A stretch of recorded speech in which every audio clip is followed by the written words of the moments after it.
এক নম্বরে লাইলাতুল বারাতের আমল। আল্লাহর নবী বলছেন কুমু লাইলাহা, রাতের বেলা তুমি দাঁড়াইও, ওই রাতে তুমি আল্লাহর কুদরতি পায়ে সিজদা দিও। আল্লাহ কয় তুমি চাও খালি আমার দরবারে, আল্লাহর দরবারে চাইলে লাইলাতুল বারাতে আমি আল্লাহ তোমার রিজিক দিয়া ভরপুর করে দিব। আল্লাহ পাক নিজেই বলেন ফারজুকহু, আমি আল্লাহ তার রিজিক বাড়ায়া দিব। আল্লাহ ডাকতে থাকে আর বলতে থাকে বান্দারে। এরপরে জমিনের মধ্যে আমাদের তো অসুখের কোনো অভাব নাই, অসুস্থতা নাই, মানুষ পাওয়াই তো বড় দুষ্কর। দেখবেন অসুস্থতা লেগেই আছে, ঘরের মধ্যে যায় না।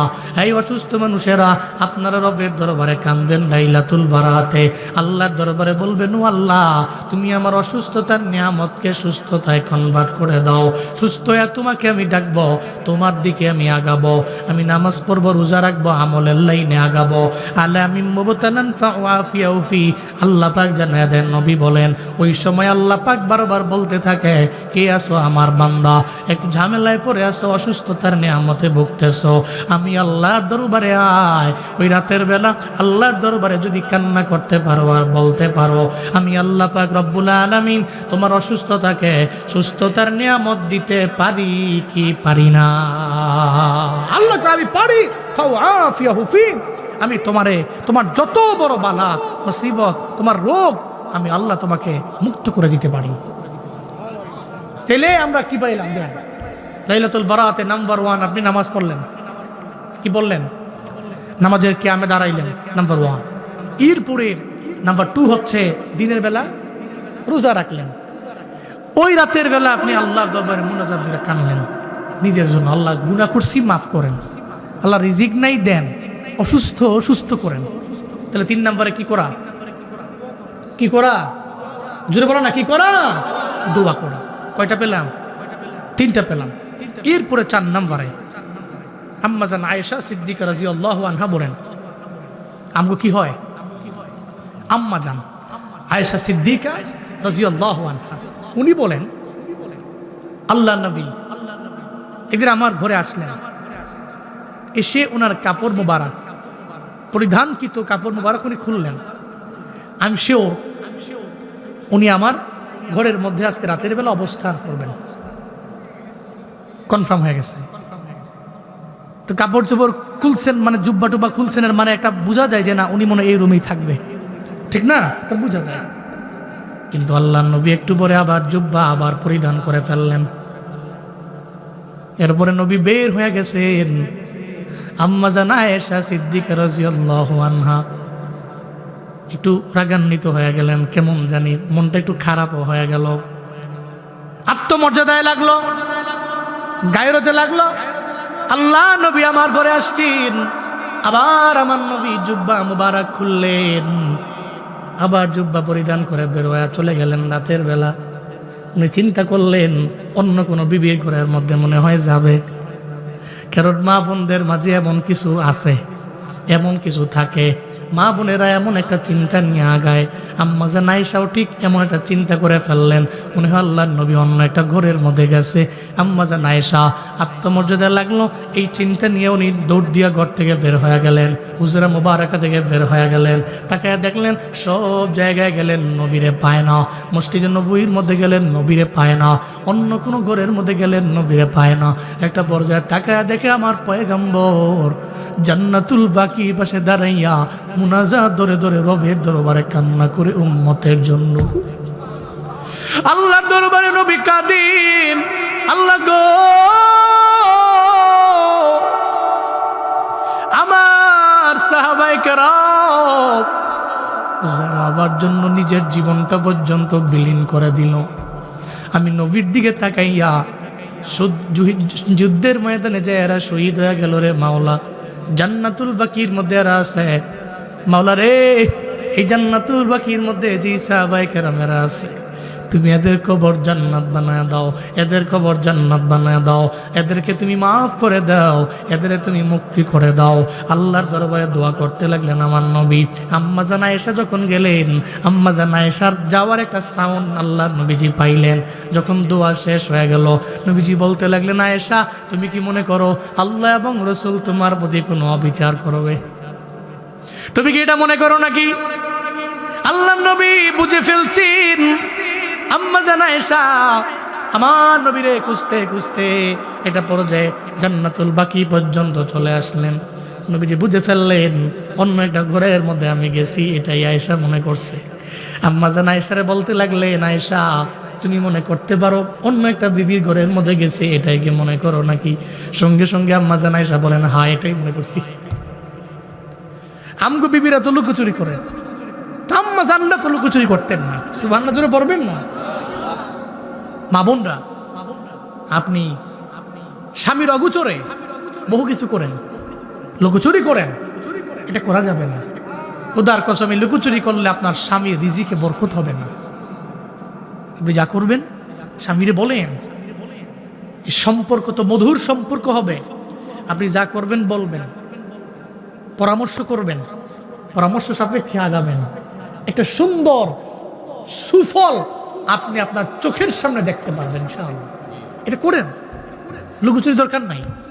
আল্লাহ মা বোনদের বুঝার মানার তৌফিক দান করেন। জোরে পড়েন আমিন। আম্মা জান আয়েশা না বললেন না। নবীজি বললেন, তুমি কি মনে করছো আল্লাহ এবং রাসূল তোমার প্রতি কোনো অবিচার করবে? তুমি দৌড়ে চলে আসছো।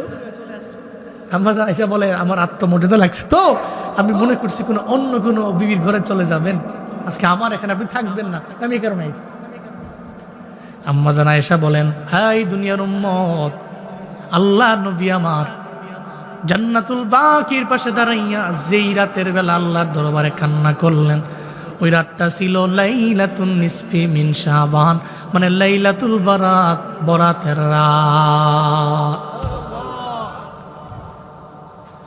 আল্লাহ নবী বলতে লাগলেন, ও আয়েশা, এই রাত এত দামি রাত, এই রাতের বেলা আমি ঘর থেকে বের হয়ে এই জায়গার মধ্যে চলে আসলাম, মুর্দাদের জন্য আমি রবের দরবারে দোয়া করতে থাকলাম। আল্লাহর দরবারে বললাম, কেন জানো, এই রাতের বেলা আল্লাহ পাক বহু মানুষের জিন্দেগির গুনাহ আল্লাহ মাফ করে দেয়, বহু মানুষরে আমার আল্লাহ মুক্তি করে দেয়, বহু মানুষরে আল্লাহ মাফ করে। নবীজি বলতে লাগলেন, ও আয়েশা, কত মানুষে আমার আল্লাহ মাফ করে? উদাহরণ দিতে যাই আল্লাহর নবী বলেন, ও আয়েশা, কত মানুষে আমার আল্লাহ পাক রব্বুল আলামিন মাফ করে তোমার ধারণাও নাই। আল্লাহর নবীর যুগের একটা গোত্র ছিল বনু কালব। ওই বনু কালবের গোত্রের লোকেরা এক একজনে অনেক হাজার হাজার শত শত এরা বকরি পালন করত। একটা বকরির গায়ের মধ্যে পশম কম না বেশি? এত পরিমাণে বেশি। আল্লাহর নবী বলে, ও আয়েশা, বনু কাল গোত্রের প্রত্যেকটা ঘর, ওই ঘরের মধ্যে তো বকরির কোনো অভাব নাই। ওই বকরির মধ্যে যতগুলো পশম আছে, এর চাইতেও বেশি পশমগুলা গনলে যে একটা সংখ্যা দাঁড়াবে, এর চাইতেও বেশি পরিমাণ লোকের আল্লাহ পাক ওই রাতের বেলা ক্ষমা করে দেয়। এই জন্য আমি আমার সাহাবায়ে কেরামের জন্য জান্নাতুল বাকির পাশে আইসা দাঁড়াইয়া আল্লাহর দরবারে কাঁদতেছি। সুবহানাল্লাহ জোরে পড়বেন না? এর মানে আমরা 4 নাম্বার আমল পেলাম। সবাইরে লইয়া ঢাক দুল বাজাই আইও কবরস্থানে যেটা দোয়া করি, তা না? যদি নবীজি এটা করতেন তাহলে নবীজি সাহাবায়ে কেরামকে ডাকতেন, সাহাবায়ে কেরামকে ডাইকা নিয়ে জান্নাতুল বাকির পাশে দাঁড়াইতেন। নবীজি সিঙ্গেল গিয়েছেন, নবী যা করেছেন তা করতে হবে। ফন্ডিতি করে নিজে বাড়াইয়া কিছু করা যাবে? করা যাবে না। তা আল্লাহ নবী যে সিঙ্গেল গিয়েছেন, একা গিয়েছেন, ইনফিরাদি গিয়েছেন, তাহলে ওই রাতের বেলা আমরা একটা আমল পাই। এই ময়দানে আছে বহু মানুষ, আম্মা নাই, আব্বা নাই, দাদায় নাই, আম্মা আব্বা কেউ নাই, এতিম হয়ে গেছে। যাবেন লাইলাতুল বারাতে মা বাবার কবরের পাশে গিয়ে দাঁড়াইবেন, আল্লাহর দরবারে কানবেন, রবেরে বলবেন, মাওলারে, যেই মা আমারে গর্বের মধ্যে নিছে এত কষ্ট কইরা, যেই মা আমারে পালছে লালছে, মাওলারে, জমিনের মধ্যে আসার পরে আমার মা আমারে 2টা বছর দুধ খাওয়াইছে, আমার মা নিজে ভেজা কাঁথার মধ্যে শুয়া আমারে শুকনা কাঁথার মধ্যে শুয়াইছে, ওই মাটায় কবরের মধ্যে কেমনে আছে? আমি তো ব্লেজার গায়ে দিলাম, মায়ের তো ব্লেজার নাই। আমি তো বিদেশি কম্বল আনলাম, মায়ের জন্য তো কম্বল দিতে পারলাম না। মাওলারে, আমার জানা নাই আমার মায়ের কবরের কি হালত আমি জানিও না। আল্লাহ গো, এই লাইলাতুল বারাতে আমি মায়ের কবরের পাশে আইলাম আমল কইরা, আমি তোমার দরবারে আবদার জানাই আমার মায়ের কবর তুমি জান্নাত বানায় দাও। আশা করা যায় লাইলাতুল বারাতে মায়ের কবরের পাশে গিয়া দাঁড়াইয়া যদি আল্লাহর দরবারে বলতে পারেন, ও আল্লাহ তুমি আমার মায়ের কবর জান্নাত বানাও, সন্তানের দোয়ার বদৌলতে আল্লাহ পাক ওই কবর জান্নাত বানাইতে পারে কি পারে না? আল্লাহ পাক পারেন। এই জন্য বাবা মার কবরের পাশে দাঁড়াইয়া একা একা যাবেন, আল্লাহর দরবারে বলতে থাকবেন, মাওলারে আমার আব্বা আমার কবর জান্নাত বানাও। মনে রাখবেন জমিনের মধ্যে কবরের মধ্যে যারা আছে আপনার চাইতে দূরে তো কেউ না, আপনার চাইতে সবচেয়ে দূরের হলো কবর, সবচেয়ে দূরে কবর। আমেরিকায় গিয়েছে আপনার ছেলে 13 ঘন্টা 14 ঘন্টা 17 ঘন্টা 24 ঘন্টা লাগাইয়া পৃথিবীর এক প্রান্তে চলে গেল, ওই জায়গার মধ্যে গেল খোঁজখবর নেওয়া যায়, খোঁজখবর নেওয়া যায় 5 সেকেন্ড 10 সেকেন্ড ইমুতে কল যায়, এরপরে ওপার থেকে অ্যান্সার করলেই তার কথাও শোনা যায়। কিরে পোলা তুই কেমন আছো? ভালো আছি আব্বা, আপনি কেমন আছেন? মানিকের কণ্ঠ শোনা যায়, এই জন্য তার মন পর্যন্ত বইরা যায়। কিন্তু একটা বার চিন্তা করলেন না, যেই মারে এত বছর লাগায়া আপনি কবরের মধ্যে শোয়া দিয়ে আইলেন, আপনার বাড়ির পাশে আপনার ঘরের পাশে কয়েকদিন আপনি মায়ের খবর নিতে পারলেন? আপনি মায়ের খবর নিতে পারেন নাই, আপনি মাকে গিয়া ডাকতে পারেন নাই, মা মা তো কবর থেকে জবাব দেয় নাই, একটা দিনের জন্য তো মা বলে নাই পোলারে এই হালাতে আছি এই অবস্থায় আছি বলে নাই। জমিনের আমেরিকা আপনার দরবার থেকে বেশি দূরে না, খবর নেওয়া যায়। ঘরের পাশে বাড়ির পাশে কবরটা এত দূরে, জীবনও কোনোদিন খবর নেওয়া যায় না। কথা বলেন ঠিক কিনা? ডাইনে বামে মাটি আমার মাটির বিছানা, ডাইনে বামে মাটি আমার মাটির বিছানা, আমি চলে গেলে আমায় তোমরা ভুইলা যাইও না। কন্যা আমি মরে গেলে আমায় তোমরা ভুইলা যাইও না, ডাইনে বামে মাটি আমার মাটির বিছানা, ডাইনে বামে মাটি আমার। এই দুনিয়ায় চিরজীবন থাকার জায়গা না, অন্ধকার কবর যে আমার আসল ঠিকানা। ঠিক কিনা বলেন? এই দুনিয়ায় চিরজীবন থাকার জায়গা না, অন্ধকার কবর যে আমার আসল ঠিকানা।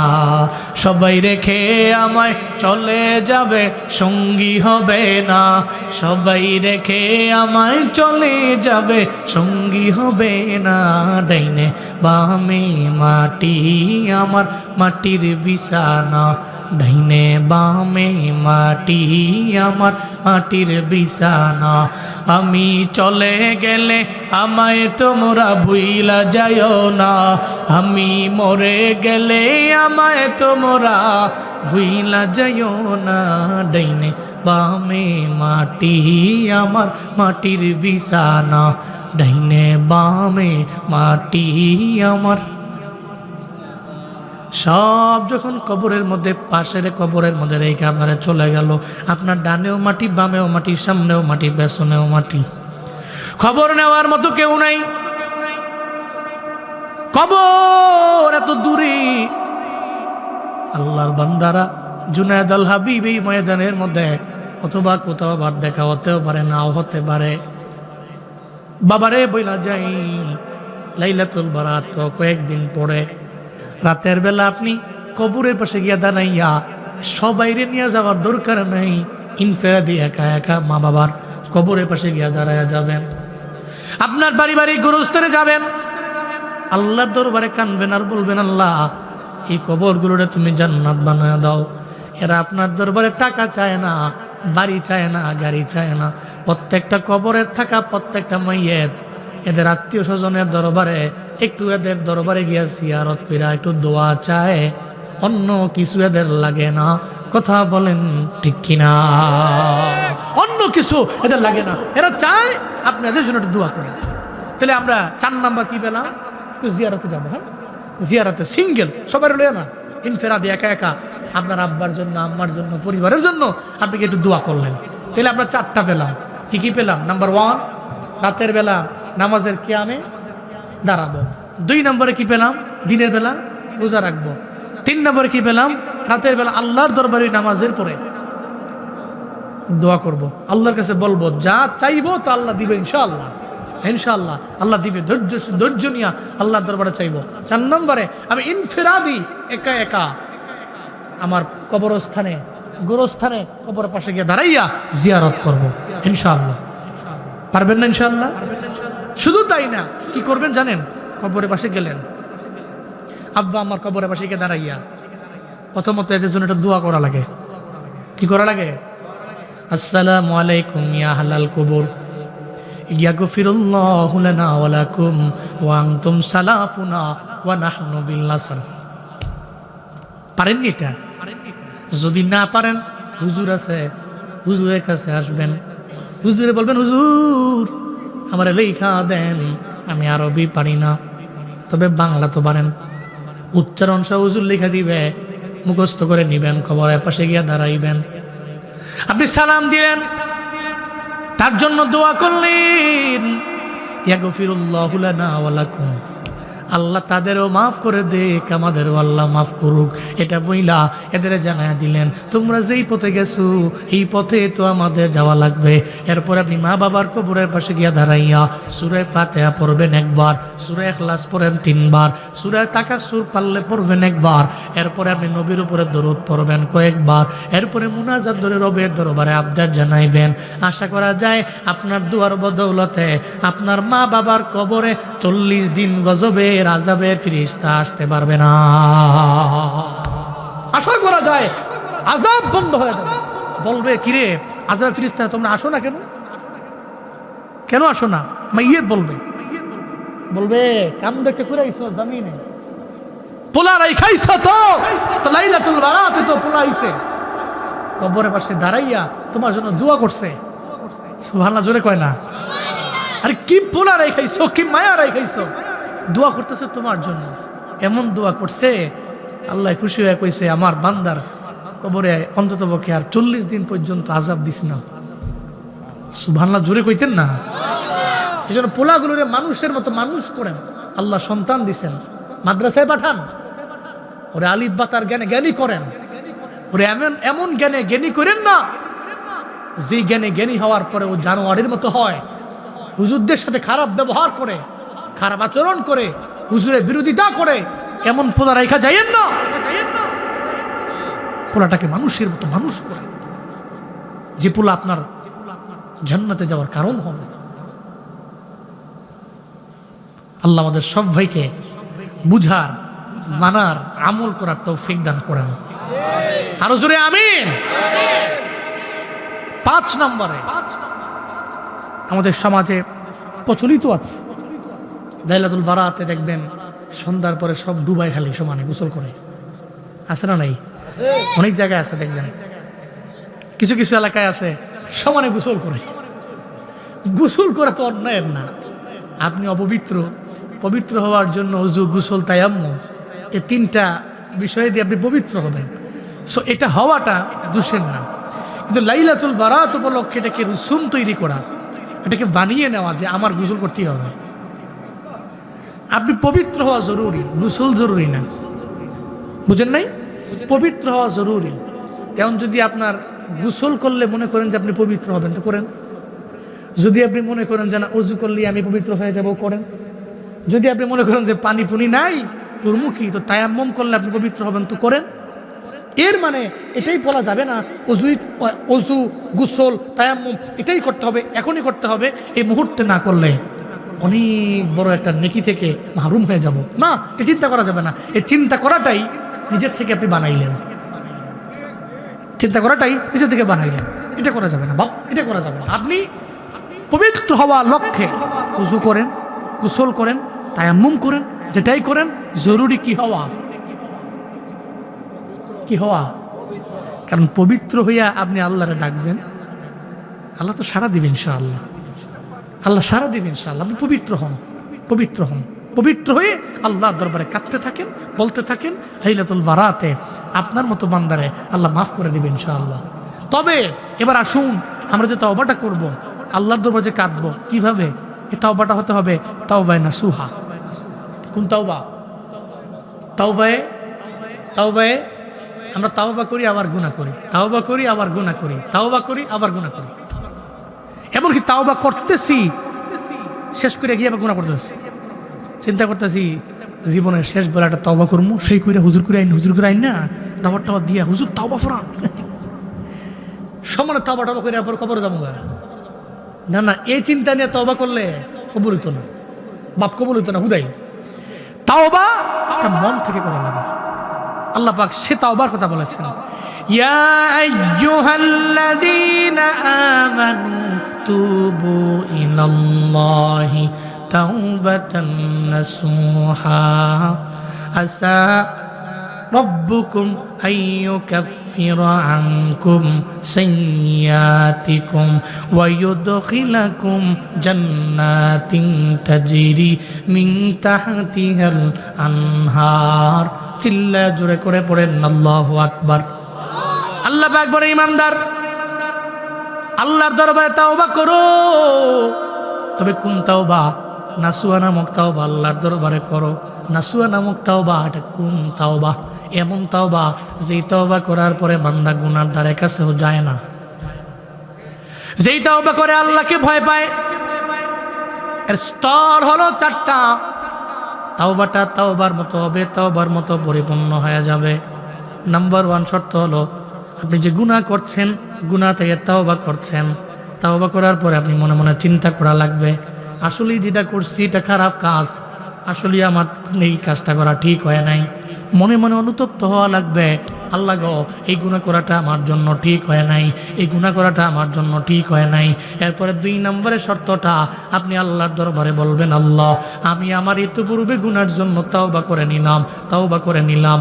আপনি এটা বলবেন, আল্লাহর দরবারে বলবেন। 1 নম্বরে অনুতপ্ত হওয়া, 2 নম্বরে গুনার জন্য আল্লাহর দরবারে তাওবা করা, ফিরে আসা। এরপরে 3 নম্বর শর্ত আল্লাহর দরবারে বলা, মাওলা রে যতদিন দুনিয়ায় বাঁচি, যত গুনাহ আমার সামনে যদি আসি, আমি গুনাহ করব না, আমি গুনার ধারে কাছেও যাব না, গুনার ধারে কাছেও আমি যাব না। নিয়ত করে ফেলা ইন ফিউচারে আমি আর গুনাহ করব না। নাম্বার 1 অনুতপ্ত হওয়া, 2 নম্বরে পিছনে গুনার জন্য তাওবা করা, 3 নম্বরে এই নিয়ত করা আল্লাহ জীবনে কোনোদিন এই গুনার ধারে কাছে আমি যাব না। আর 4 নম্বর শর্ত, যদি আপনার এই গুনাহটা বান্দার হকের সাথে মিলা যায়, বান্দার হক সংশ্লিষ্ট হয়, তাহলে বান্দার দরবারে মাফ চাওয়া লাগবে। আল্লাহর হক আপনি অমান্য করলেন, আল্লাহর হক আপনি ঠিকমতো আদায় করলেন না, আল্লাহ যদি মাফ করে দেয় তাহলে জমিনের কারো দরবার থেকে পারমিশনও নেওয়া লাগে না। আল্লাহর হক যদি আপনি আদায় করতে না পারেন, আল্লাহর দরবারে তাওবা করলে আল্লাহ মাফ করবে।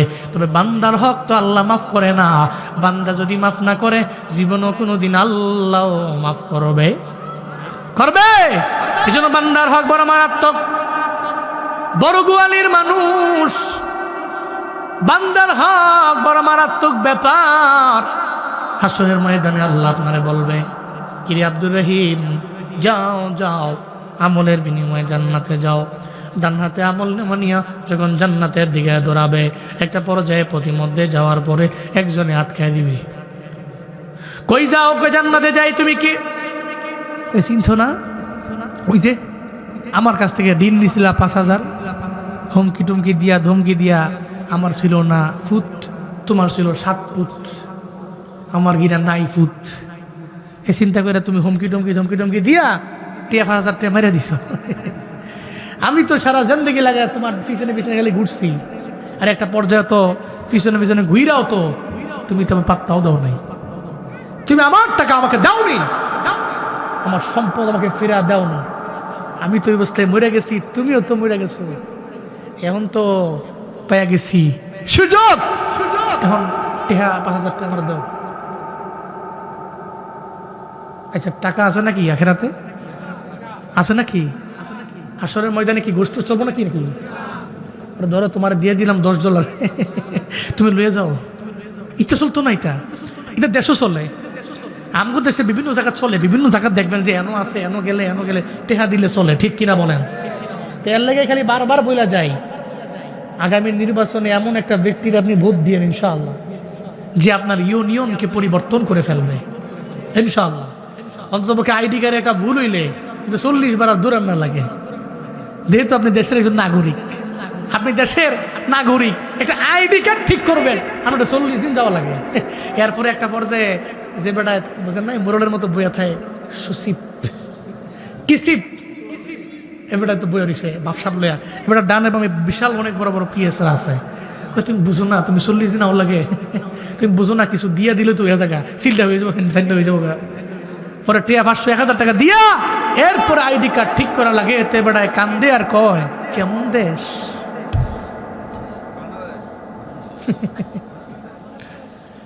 এই জন্য বাপ চিন্তা কইরা আপনি পা বাড়াবেন, প্রত্যেকটা কুদুম চিন্তা করবেন ইনশাআল্লাহ।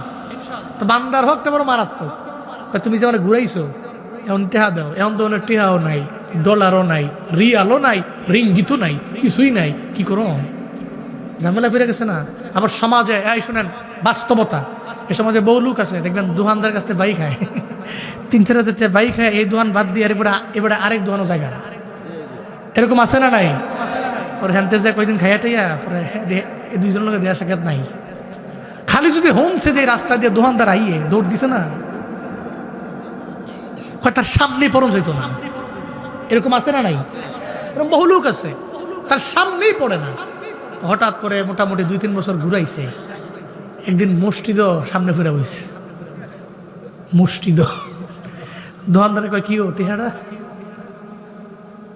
ধমক দিছে, বেলা যা কোথাকার, এরম হাস্যরমীন লোক তো জীবনে দেখছি না। এ বেড়ায় 2000 টাকা ফানা, 2 বছর পরে বেড়ার কাছে চাইছে, উল্টা বেড়ারে কয় লাশ শরম নাই, মসজিদও শরম লাগে, দোকানদারের শরম নাই, এ বেড়ার আছে। নাউজুবিল্লাহ জোরে কয় না, কিন্তু হাসরের ময়দানে দাঁড়ায় যাবে, দাঁড়াও আমার টাকা আমারে দিয়া যাও, জমিনে তো দাও নাই, 900 করলা। ওদিন বলবে আল্লাহ কি বলে, আল্লাহ কয় কি বলে, কিরামান কাতিবিন ইয়ালামুনা মা তাফআলুন। ফুটেজ খুলো, দেখো যেই ফুটেজের 9-6 নাই, যেই ফুটেজের ডান বাম নাই, যেই ফুটেজের সামন পেছন করা যায় না, এমন এক ফুটেজটা বান্দার দরবারে ওপেন করে দাও, ওপেন করে দেওয়া হবে। ফুটেজ দেখার পরে কইবে তুমি কি এটা নি? কহ তুমি যে বাই খাইছো তুমি এটা নি? কয় হ। দোকানদার ঠিক আছে নি? কয় হ্যাঁ। কয় তাহলে টেহাও দশা, এটাও তো ঠিক, এর দাও, দেওয়ার পরে জান্নাতে যাও। এখন তো টাকা পয়সা নাই। ওই কি আছে? হাসরের ময়দানে টাকার খেলা চলে না, চলে নেকের খেলা। সুবহানাল্লাহ জোরে কয় না। নেকের পাল্লা তো ভারী হয়ে গেছে, এ কারণে জান্নাতি দাও তারে, টাকার বিনিময়ে আজকে নেক দাও। যখন টাকার বিনিময়ে নেক দেওয়ার জন্য বলবে, টাকার বিনিময়ে নেক দিতে যাইয়া এমন একটা হালাত হয়ে যাবে, কনফার্ম জান্নাতি ব্যক্তিটা জাহান্নামী হয়ে গেছিল যে ব্যক্তিটা, ওই ব্যক্তিটা জাহান্নাম থেকে ফিরা জান্নাতি হবে। এই জন্য বান্দার হক নষ্ট করা যাবে। আজকে থেকে নিয়ত করেন, ঝামেলায় পড়ছেন, একজনের কাছে গেছেন, ভাই আমারে 5000 টাকা দাও, ঝামেলায় পড়ে গেছে, নির্দিষ্ট সময় তুমি নিয়ে যাও। কিন্তু ইটা কইরা এবারে আরো 10টা ডেট দেওয়ান, 15টা ডেট দেওয়ান, 20টা ডেট দেওয়ান, ইটা করুন যাইতো না। আর ইটা করেন দেখেই তো ঋণ দেয় না। 7টাও পড়ছে এবারে সাদা, তো 7টার সামনের মধ্যে পকেটও আছে, টেকা দেখা যায় ভিতরে 1000 টাকা কুচকুচের নোটটা। তো এবার সামনে ভাই ঝামেলায় পড়ে গেছি, 1000 টাকা হাওলাত দেও না। কই নাই, কি কয় কোন শার্টের পকেটটা দিতে দেখা যায় 1000 টাকা, এটা দেওয়াও তো সাধারণ যে খাদা দেওয়াও তো 1000 টাকা, কই না দিতাম না, বুঝুইছে আমার, ঠিক কিনা? কিচ্ছু করার নাই। এটা কে করছে? আপনারাই, আমরাই করছি। ঋণ নিছে ভাই মাসটা ঘুরে যেতে দেরি, 2 তারিখে দেখবেন টাকা আপনার ব্যাংকে হাজির। 40টা ডেট দেয় বান্দার হক নিয়ে সিনিমিনি করে। ও জানে না তো আগুন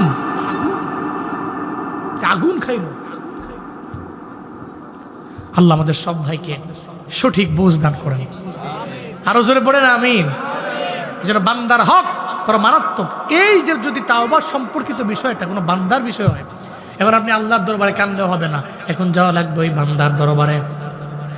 ওই বান্দার দরবারে গিয়ে বলা লাগবে, ভাই রে তোমার দরবার থেকে আমি টাকা আনিছি, এখন আমি কি করতে পারি? ওই ব্যক্তি মাফ করে দিয়ে তো আপনি পার পেয়ে গেলেন। হুজুর ওই ব্যক্তি তো নেই, মরে গেছে। ওই ব্যক্তির আত্মীয় স্বজন আছে না নাই?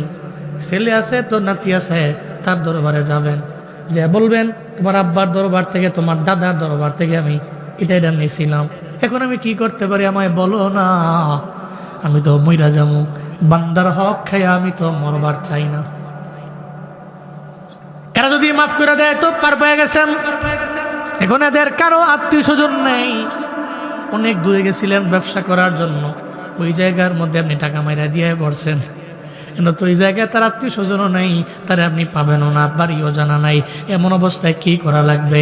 চিন্তা নাই, আল্লাহ নবী জানাইয়া দিলেন, তাহলে তোমার ওই ব্যক্তি যদি মারাও যায় অথবা আত্মীয় স্বজনও যদি তুমি না পাও, তাহলে তোমার জন্য কাজ হলো ওই ব্যক্তিটার নামে যে টাকা পয়সা তুমি নিয়েছিল, ওই টাকা পয়সা ওই ব্যক্তিটার রুহের মাগফিরাতে তুমি আল্লাহ রাস্তায় দান করে দাও। আশা করা যায় হাসরের ময়দানে ওই ব্যক্তি তার রুহের মাগফিরাতে দান করার কারণে তোমাকে মাফ করে দিবে এবং তোমাকে আর জান্নাতে যাওয়ার সময় তোমার সামনে প্রতিবন্ধক হয়ে দাঁড়াবে না ইনশাআল্লাহ। তাহলে আমরা কি পেলাম? আমরা তাওবা করব, আল্লাহর দরবারে এই শর্তগুলো মানব। নাম্বার 1 শর্ত অনুতপ্ত হওয়া, আমার আগের গুনার জন্য অনুতপ্ত হওয়া।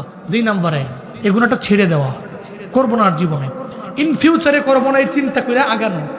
4 নম্বরে বান্দা সম্পর্কিত হলে কোনো বান্দার সাথে কোনো যদি বান্দার সাথে তাআল্লুকান হয়, তাহলে বান্দার দরবারে গিয়ে মাফ চাবো। পাই নাই তো পোলার কাছে যাবো, নাতির কাছে যাবো, তাও পাই নাই, ওই ব্যক্তির নামে সদকা করে দেবেন ইনশাআল্লাহ। হ্যাঁ, আল্লাহ আমাদের সব ভাইকে লাইলাতুল বারাতের 5টা আমল করার তৌফিক দান করেন। আরো জোরে পড়ে না আমিন। লাইলাতুল বারাতে রাতের বেলা আমল কইরা দিনের বেলা রোজা রাইখা রমজান পর্যন্ত আল্লাহ আমাদের সব ভাইকে পৌঁছায় দেন। কোন আমিন। আল্লাহুম্মা সাল্লি আলা সাইয়্যিদিনা নাবিয়িনা শাফিনা হাবিবিনা মাওলানা মুহাম্মদ সাল্লাল্লাহু তাআলা আলাইহি ওয়া আলা আলিহি ওয়া সাহবিহি ওয়া বারাকা ওয়া সাল্লাম। দোয়া চাইছেন অনেকেই, এই যে আমার ভাইরা অনেক শ্রম দিয়েছেন, পরিশ্রম করছেন, দোয়া চাইছেন। এলাকাবাসীর অনেকে আছেন যে জমিন থেকে বিদায় নিয়ে চলে গেছেন, প্রত্যেকটা মাইয়াতের জন্য দোয়া। আমরা সবাই সবার জন্য দোয়া করবো ইনশাআল্লাহ। আল্লাহর মেহেরবানি, আলহামদুলিল্লাহ। দোয়ার পরে আপনাদের জন্য তাবারুক আছে না, আওয়াজ টাওয়াজ না কইরা একটু সাইলেন্টলি থাইকা আপনারা খেয়ে যাবেন ইনশাআল্লাহ। হ্যাঁ জি জি, দোয়া করবো।